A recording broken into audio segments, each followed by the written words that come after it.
I am Moses, once a prince of Egypt, now an old man who has witnessed the incredible power of God unleashed upon the land of my birth. For years I lived in exile, a humble shepherd in Midian, until the day God spoke to me from a burning bush. He commanded me to return to Egypt, to free my people from the bonds of slavery that had held them for generations. Though I was afraid, knowing the might of Egypt and the hardness of Pharaoh's heart, my faith in God's promise gave me strength. And so I returned, standing with unwavering determination before the golden throne of Pharaoh, the man I once called brother. Who is this God that I should obey him? I do not know your God, and I will not let Israel go.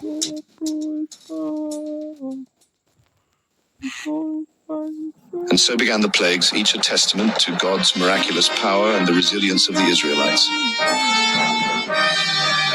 First, the waters of the Nile, lifeblood of Egypt, turned to blood.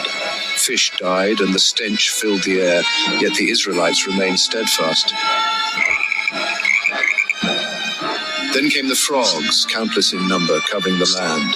They filled the houses, the bedrooms, even the ovens, but the Israelites endured. Lice followed, tormenting man and beast alike.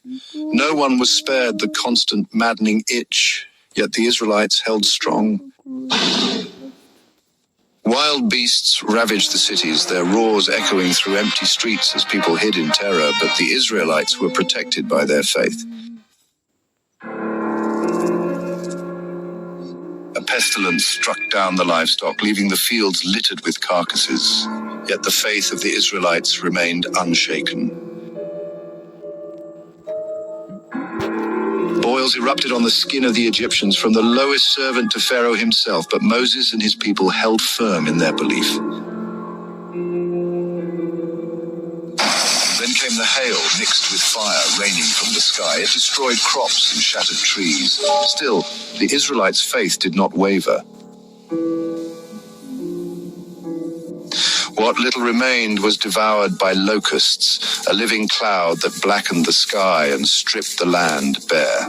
Yet the Israelites stood strong in their faith.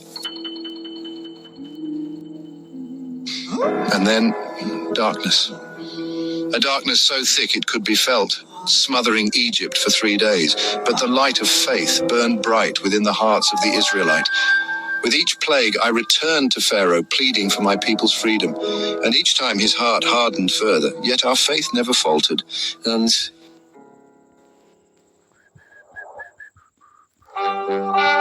But it was the final plague that demonstrated divine justice, the death of the firstborn. In one night, a cry of anguish rose from every Egyptian home, while the Israelites, protected by lamb's blood, were spared. Go, take your people and go. We fled Egypt, our hearts filled with hope and the promise of freedom.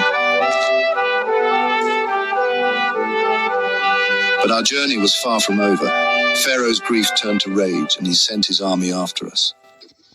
We could hear the thunder of chariot wheels as we reached the shore of the Red Sea. I raised my staff high, my heart pounding, praying for a miracle, and then the sea. The sea parted before us, revealing a path to freedom. Walls of water towered on either side, glittering like crystal in the moonlight, a testament to the power of faith.